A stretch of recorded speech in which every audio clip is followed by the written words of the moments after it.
Bom dia para você que ainda está embaixo do cobertor, na cama, para você que tem o privilégio de estar embaixo aí, talvez, do cobertor, no sofá, para você que está tomando um chimarrão do lado do fogão a lenha, sejam bem-vindos ao Tarobá Rural desta manhã gelada, mas até que está bem menos ruim do que teve essa semana, né? Jesus Maria José, que frio que fez segunda e terça-feira, principalmente da semana passada, quarta também, né? Foi de arrepiar os cabelos. No programa de hoje você vai saber a cobertura completa sobre as geadas que atingiram em cheio o sul do Brasil e causaram prejuízos no campo. Milho, trigo, hortaliças, nada escapou. E por que tanto frio no Paraná, especialmente no oeste? Foi a onda mais gelada dos últimos 15 anos. Mas vamos mostrar também que esta semana a Federação Parlamentar de Agricultura retomou reuniões presenciais e discutiu demarcações de terras indígenas. O setor da pecuária leiteira vive mais um momento de preocupação por conta do custo de produção e baixos preços pagos ao produtor. Já no supermercado, se prepare, o preço vai subir. Também vamos dar dicas de como podar pés de figos. Qual é o momento ideal? É a partir de agora no Tarobá Rural.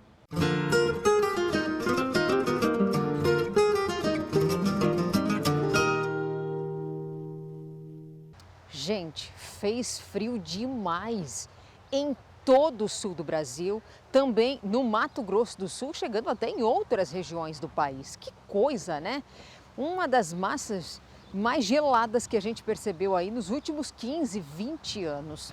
Até que a paisagem ficou bonita, mas os prejuízos no campo são muito grandes. Depois que o gelo derrete, os prejuízos ficam evidentes. Nesta horta, a geada impactou diretamente sobre os alfaces. O prejuízo foi grande aqui? O alface foi prejudicado um pouco.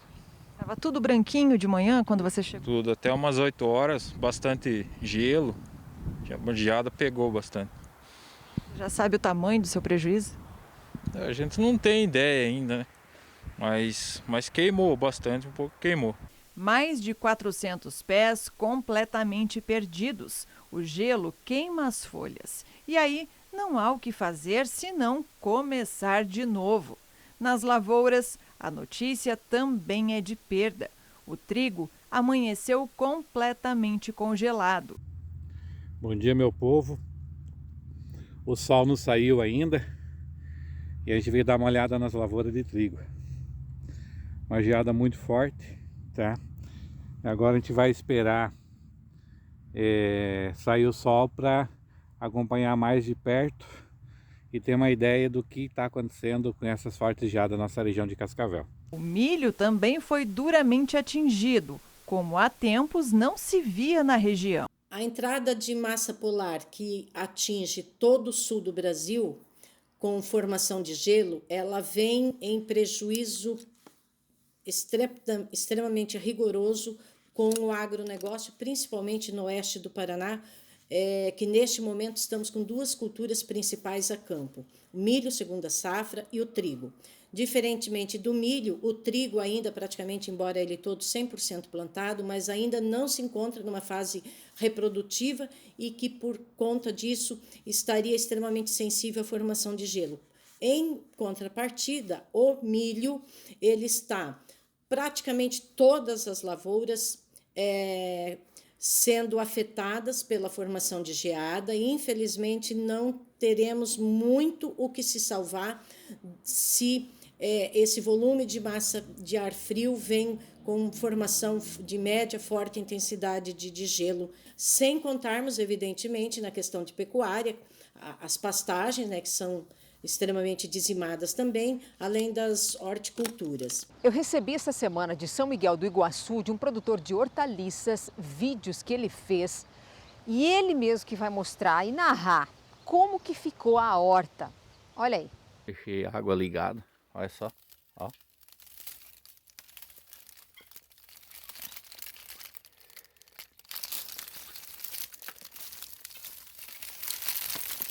Irrigação ligada a noite inteira, eu sarvava os alfaces, ó. Ó. Desliguei agora. Tô jogando água e congelando tudo, ó.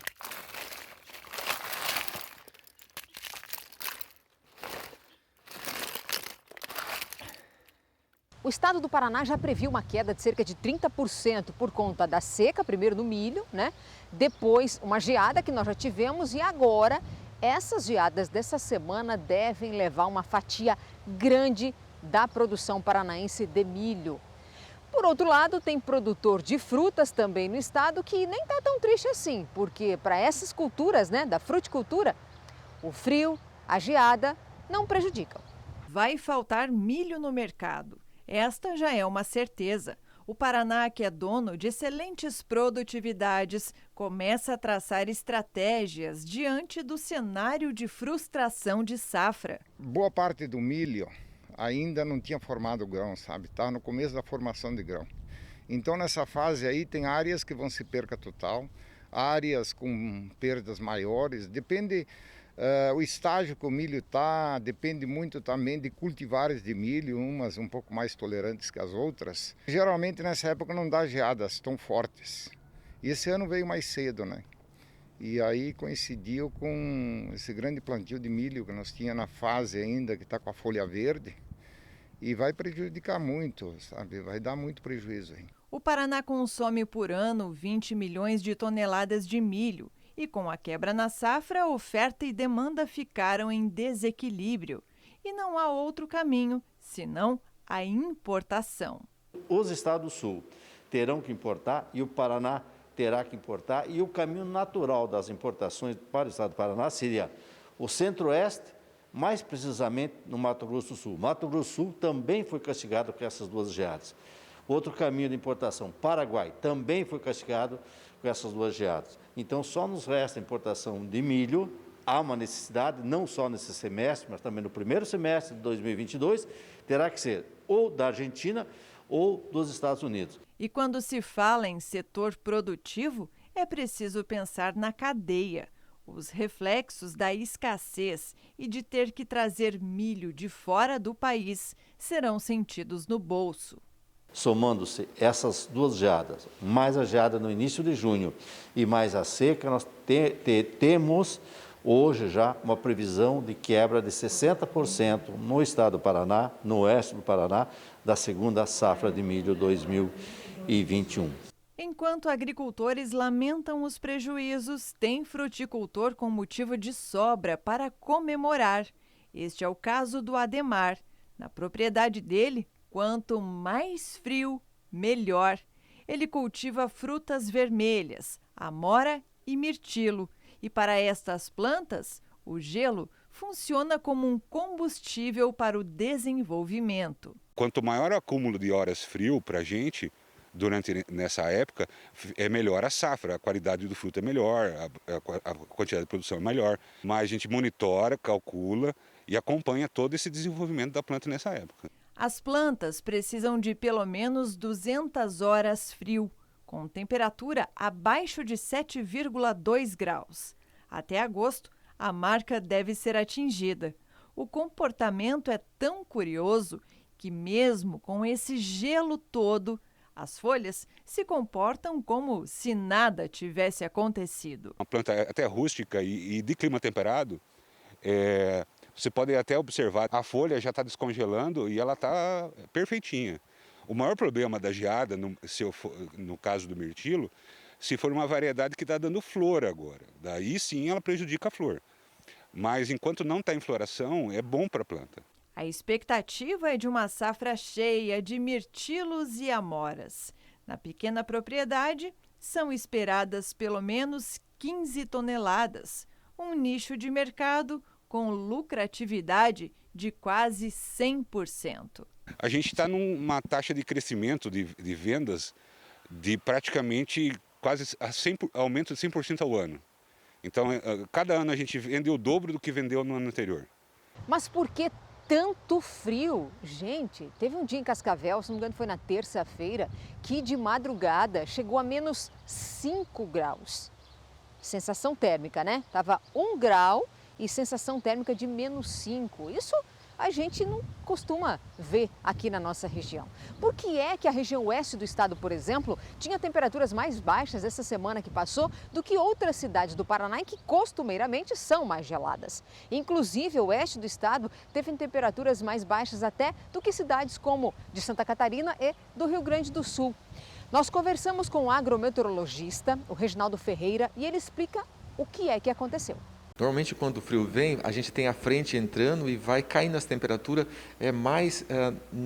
no caso do Rio Grande do Sul, depois Santa Catarina, no Paraná. Mas este frio começou com um ciclone na Argentina que espalhou, na realidade, assim como faz o ventilador, essa massa de ar frio intensa em basicamente todo o Cone Sul. Muito comum nesse período que nós estamos a formação desse ciclone no Oceano Atlântico. O que aconteceu foi, a semana passada formou um no Uruguai e nessa semana um na Argentina. Esse da Argentina, na realidade, ele migrou ontem para o Rio Grande do Sul e hoje, graças a Deus, ele está no Oceano Atlântico, está nesse momento no Oceano Atlântico. Se esse tipo de ciclone alcançasse e voltasse para o continente, nós teríamos estrago enorme, como faz os ciclones nessas regiões, nesses países, normalmente do hemisfério norte. Reginaldo também falou sobre o que a gente pode esperar para os próximos dias, aí do período de inverno, e se preparem, hein? Não adianta guardar o agasalho mais pesado, porque a gente deve ter mais friozão pela frente. Nós não temos previsão de geada, a não ser para amanhã, mas para os próximos 10, pelo menos 15 dias, o que mostra agora os dados meteorológicos, pelo menos nesse sentido. Então as temperaturas vão ficar um pouco mais baixas, porque estamos no inverno, mas geada em si não temos previsão e chuva também, muito também não. A gente tem a possibilidade de ter um frio mais intenso, curiosamente, mais para o final do inverno, chegando na primavera, que é no mês de agosto, que já era para esquentar um pouco mais, e nesse período tem a expectativa, na realidade, da gente ter um pouco de onda um pouco mais frias. Nada de tanto friozão assim esta semana que nós estamos começando, hein? Hoje em Cascavel a mínima deve ser de 9 graus, mas a máxima chegará a 21 graus. No decorrer da semana, segunda, terça e quarta, 10 graus de mínima, máxima chegando até 24 graus na quarta-feira. O sol vai brilhar forte em todo o estado do Paraná durante esta semana. Em Foz do Iguaçu, hoje mínima de 11, máxima de 24 graus. Na terça-feira, mínima de 12 e máxima de 24. Na quarta, pode chegar a 27 graus a máxima por lá. Na região de Campo Mourão, hoje mínima de 10, máxima de 23. Na quarta-feira, máxima também de 23 graus.